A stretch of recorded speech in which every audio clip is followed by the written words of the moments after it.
The global economy is breaking not suddenly, but through slow compounding structural failures. These failures accumulated quietly beneath growth headlines and forecasts and reassuring central bank statements. For decades, policy choices traded long-term stability for short-term political convenience. This trade-off rewarded borrowing consumption and asset inflation while discouraging discipline and productivity. The first structural failure is excessive debt becoming the primary engine of growth. Governments, households, and corporations increased leverage, assuming future growth would always cover obligations. This assumption depended on low interest rates remaining permanent rather than temporary tools.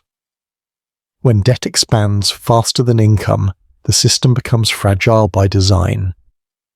Eventually, servicing debt absorbs resources that could fund innovation infrastructure and long-term resilience. As debt grows, policymakers prioritize stability over reform, deepening the dependency cycle further. The second structural failure is monetary distortion, driven by prolonged ultra-loose policies. Cheap money, altered price signals that once guided rational investment decisions efficiently globally. Capital flowed towards speculation rather than productive activities generating sustainable economic value growth. Asset prices inflated rapidly, creating wealth illusions disconnected from real output and productivity. This distortion rewarded leverage, punished caution, and amplified inequality across societies globally today. The third structural failure involves demographic decline, colliding with debt-dependent systems worldwide. Aging populations reduce labor supply, productivity growth, and tax bases simultaneously over time. Yet debt obligations were built assuming expanding workforces and rising contributions forever globally.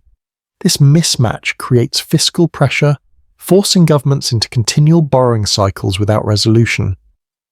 Demographics quietly undermine growth, even when headline numbers appear stable in advanced economies. The fourth structural failure is globalization reversal, fragmenting trade, finance, and supply chains. Decades of efficiency optimized supply networks for cost, not resilience or security redundancy. Geopolitical shocks exposed vulnerabilities previously hidden by stable trade relations and cheap energy. As globalization retreats, costs rise, margins compress, and inflationary pressures persist across economies. Fragmentation also reduces global growth potential by limiting specialization and scale benefits worldwide. The fifth structural failure lies in declining productivity across advanced economies over time. Technology delivered convenience but failed to translate into broad productivity gains economy-wide consistently.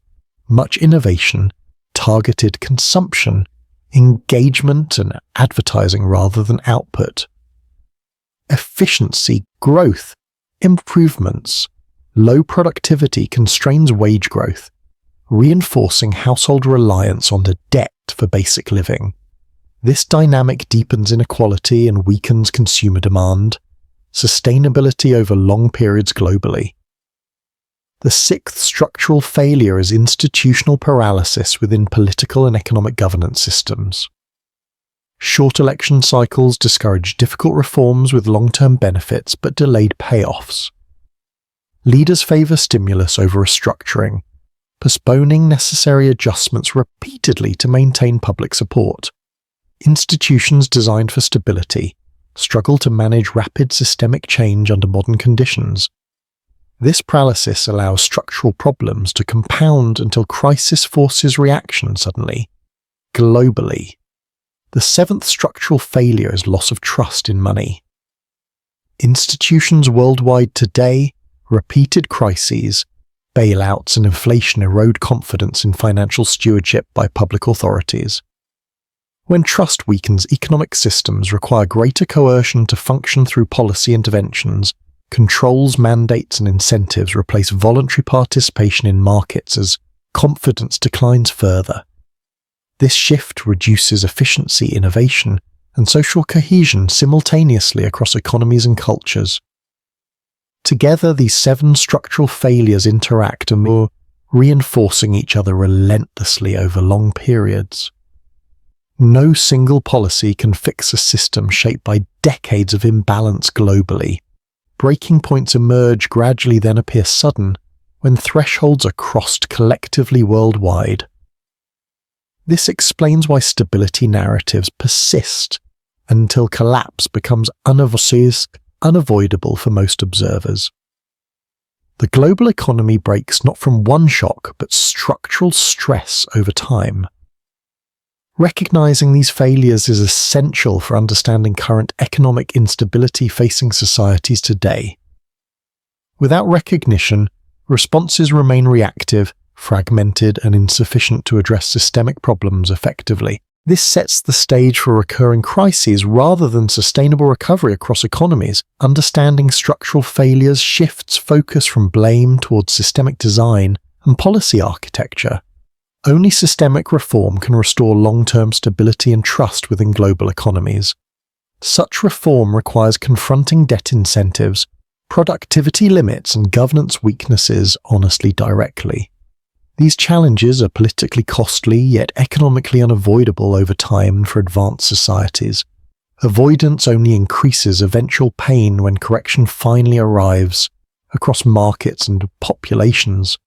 History repeatedly shows systems, ignoring fundamentals, eventually face severe adjustment cycles without exception.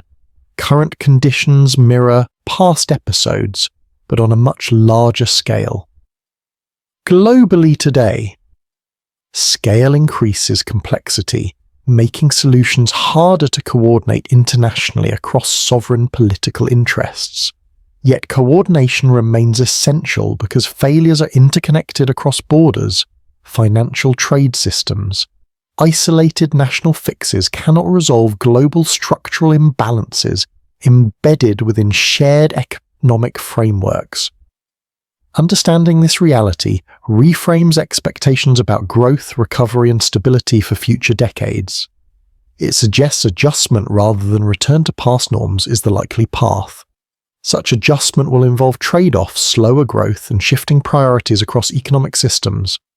Recognizing limitations early reduces shock when transitions occur within financial markets and societies. Ignoring them increases volatility, social unrest, and policy panic during inevitable economic adjustments. Structural failures do not resolve themselves through optimism or denial, regardless of narratives. They require deliberate correction informed by evidence, history and realism rather than ideology. Failure to act ensures the global economy continues breaking unevenly across regions, sectors. Some regions adapt, others suffer prolonged stagnation or decline depending on policy choices. This divergence reshapes geopolitics, alliances, and economic power, balances over coming decades globally. Understanding structural failures is therefore essential for navigating future uncertainty within global systems. It frames current events as symptoms rather than isolated crises requiring systemic responses.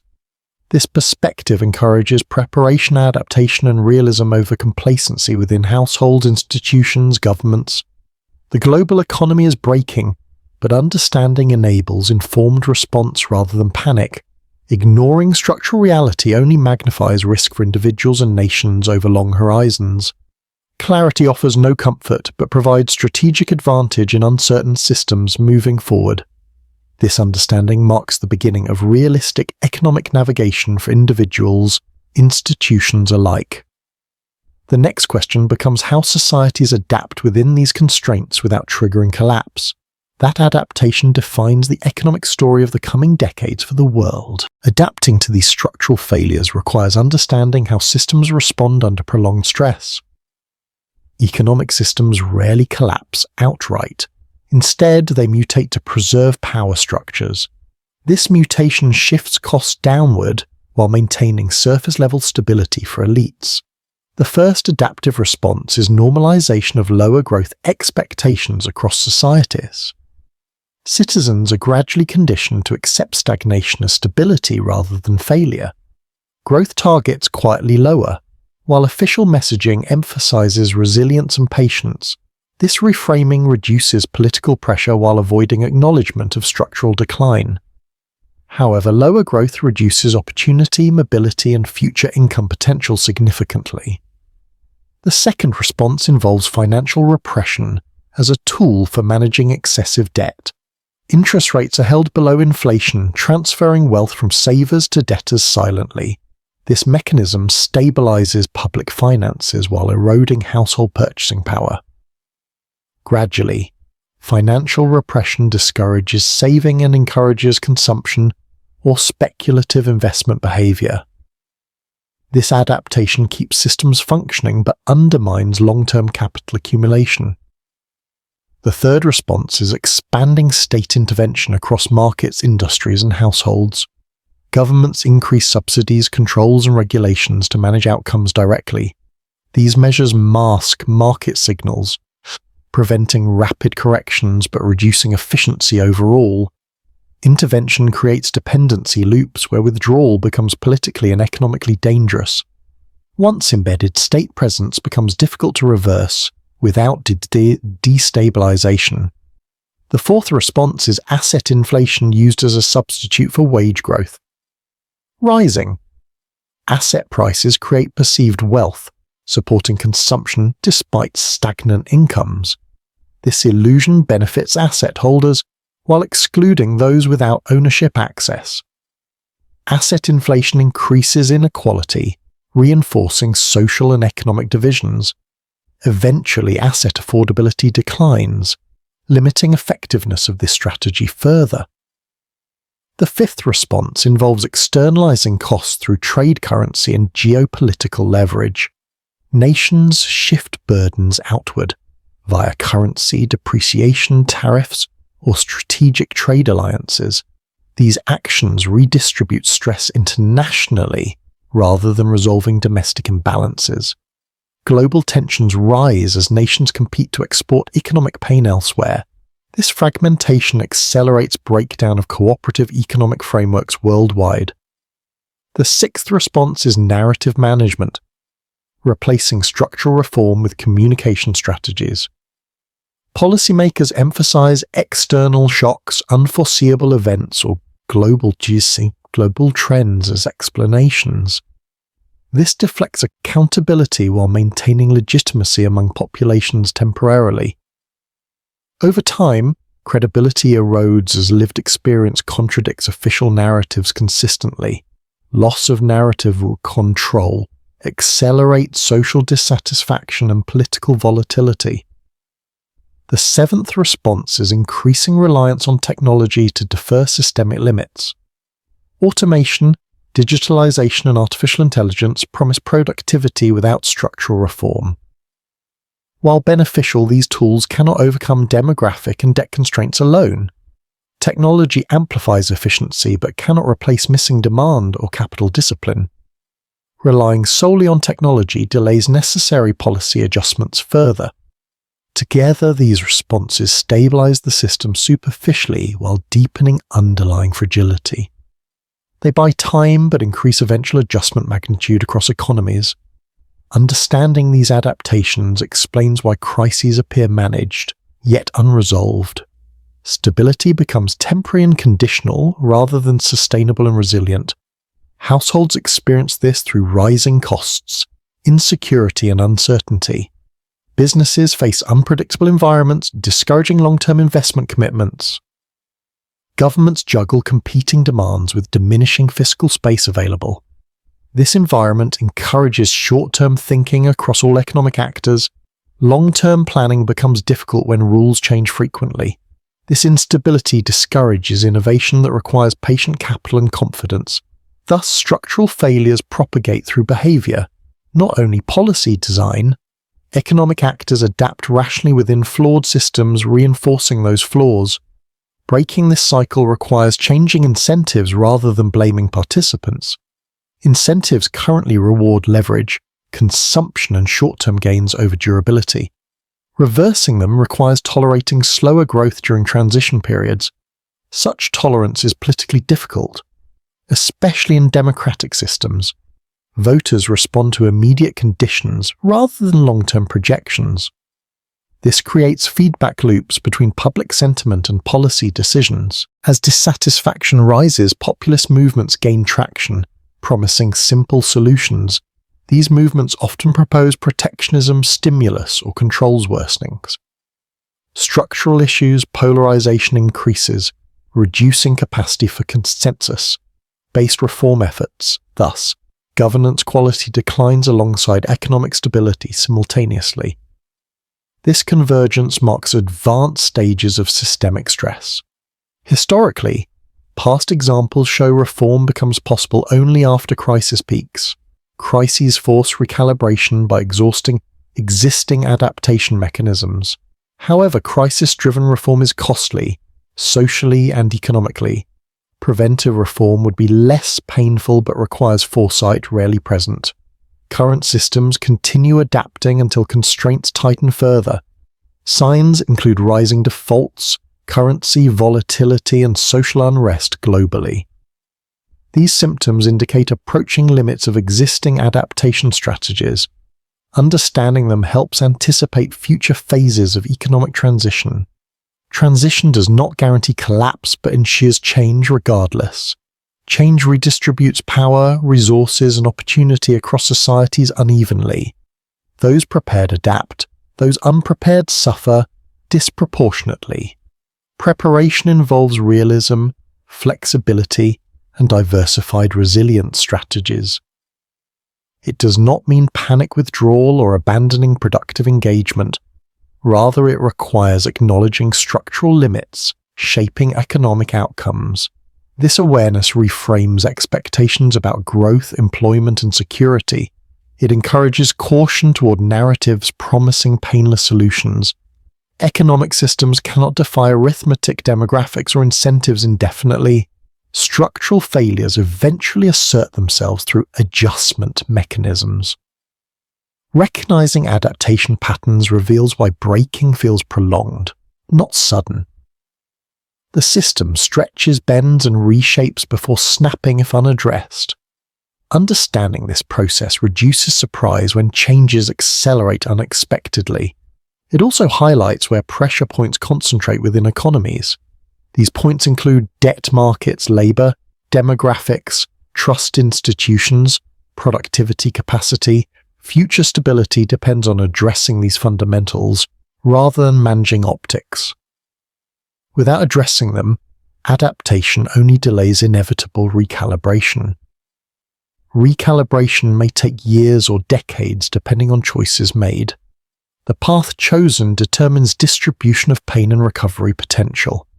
Informed societies can mitigate extremes through deliberate policy trade-offs. Uninformed societies drift until forced correction arrives abruptly. This distinction underscores the importance of understanding structural economic failures. Awareness does not guarantee solutions but enables strategic positioning. Strategic positioning improves resilience at individual, institutional, and national levels.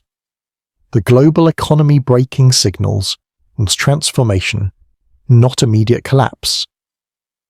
Transformation outcomes depend on recognition, response, and reform willingness. Ignoring signals increases risk while engagement improves adaptability. This sets the stage for examining what realistic adjustment might entail next. The final stage of structural breakdown involves adjustment rather than restoration of old systems. Adjustment occurs when previous adaptations can no longer absorb mounting economic pressures. At this stage, choices narrow and trade-offs become unavoidable across societies. One adjustment path involves controlled deleveraging through inflation, restructuring, or defaults. Inflation reduces debt burdens nominally while transferring losses to currency holders. Restructuring forces creditors to accept reduced claims, preserving partial system functionality. Defaults reset balance sheets, but damage trust, capital markets, and institutional credibility. Each path carries economic pain distributed unevenly across populations and generations. Historically, governments favor inflation because it appears least disruptive initially. However, inflation erodes savings, purchasing power, disproportionately affecting cautious households. This undermines social contracts built around thrift work and delayed gratification. Another adjustment mechanism is demographic realignment through migration or labour participation changes. Migration alleviates workforce decline but creates political and cultural tensions domestically. Increasing participation among older workers faces productivity and health limitations. These measures offer partial relief but cannot fully offset demographic headwinds. Productivity reform represents another adjustment path requiring structural economic transformation. This involves reallocating capital toward productive sectors, infrastructure, education, innovation. Such reallocation demands discipline away from speculative financial activities. Achieving this requires reversing incentives favoring leverage, asset inflation, and rent-seeking.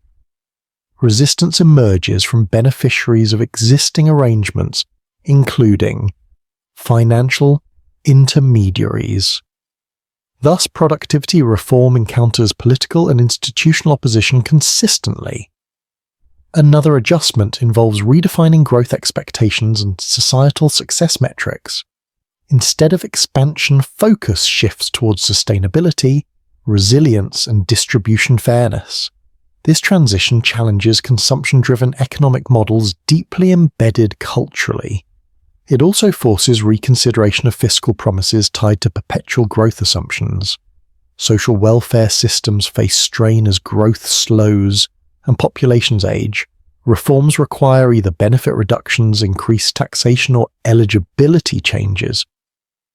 These choices are politically sensitive, often postponed. Until crisis moments, delay in forces. Eventual adjustment severity and reduces flexibility of response. International coordination could ease adjustment by sharing burdens across economies. Yet geopolitical fragmentation undermines cooperation, trust, and policy alignment. Nations increasingly prioritize domestic stability over global optimization. This reduces efficiency but increases perceived sovereignty and control. Trade-offs emerge between resilience and prosperity under fragmented conditions. Fragmentation raises costs but buffers against external shocks selectively. Such trade-offs redefine globalization from efficiency towards security orientation. Security-oriented economies will prioritize redundancy, strategic autonomy, and supply assurance. This transition reshapes investment patterns, industrial policy, and trade relationships. It also increases government involvement in directing economic outcomes. State capitalism expands across regions, blending markets with political objectives. This model stabilizes some sectors while distorting others unpredictably. Long-term outcomes remain uncertain, depending on governance quality and accountability. Households navigating this environment must adapt to expectations and strategies accordingly. Guaranteed outcomes disappear, replaced by probability management and flexibility requirements. Financial literacy becomes more important yet harder to translate into certainty. Diversification across asset skills and income sources becomes essential resilience strategy. Relying on single income streams or asset classes increases vulnerability significantly. This reality changes how people approach careers, educations, and savings planning. Lifelong employment assumptions weaken, requiring continuous skill adaptation. Education systems struggle to keep pace with economic transformation demands. This mismatch creates labor shortages alongside unemployment, paradoxically. Addressing this requires systemic education reform aligned with evolving economic needs. Such reform demands long-term investment with delayed political rewards. Again, short-term incentives discourage decisive action. Thus, structural failures persist, reinforced by governance limitations. Understanding this pattern reframes frustration experienced by individuals globally. Economic insecurity is not personal failure, but systemic condition. Emerging gradually, Recognizing this reduces misplaced self-blame and unrealistic expectations. It encourages strategic adaptation rather than emotional reaction to instability. Adaptation does not eliminate risk but improves resilience under uncertainty. Societies that acknowledge constraints can design smoother transitions collectively. Those denying constraints face abrupt disruptive corrections historically. History shows economic transitions are painful but survivable with preparation. Preparation includes transparency, trust building, and equitable burden sharing. Without equity, resentment grows, undermining legitimacy of reform efforts. Legitimacy requires honest communication about limits and trade-offs involved. Current narratives often obscure limits, delaying necessary societal conversations. Eventually, reality forces discussion, regardless of narrative management attempts. The sooner societies confront structural failures, the gentler adjustment becomes. Delay increases polarization, economic pain, and institutional breakdown risk. Global. Economy breaking is therefore warning, not prophecy of collapse. Warnings allow, choices collapse, removes them entirely. Understanding structural failures empowers individuals, institutions, and policymakers alike. It clarifies why old rules fail and new rules remain unstable. This knowledge does not provide comfort but offers orientation. Orientation enables navigation through uncertain economic terrain ahead. The coming decades will be defined by adjustment, not restoration. Expectations must shift from growth maximization to stability preservation.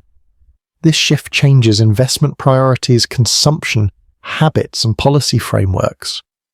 Accepting this reality reduces shock when outcomes differ from past norms. Denial amplifies shock, acceptance mitigates impact. Economic systems evolve, whether societies prepare or resist. Preparation improves outcomes even when change is unavoidable. The global economy breaking marks transition into new equilibrium phases. Those who understand structural forces adapt faster and suffer less. Those unaware remain exposed to repeated surprises and losses. Knowledge therefore becomes a form of economic resilience. Resilience does not prevent loss, but limits devastation. Understanding systems allows informed positioning rather than blind exposure. This concludes the structural analysis of why the global economy is breaking. Future developments will reflect these forces interacting over time. Monitoring them provides insight beyond daily headlines and market noise. If this analysis added clarity, consider subscribing for future economic breakdowns. Liking the video helps ensure these discussions reach wider audiences seeking understanding. Share your perspective below because collective insight improves navigation through systemic change.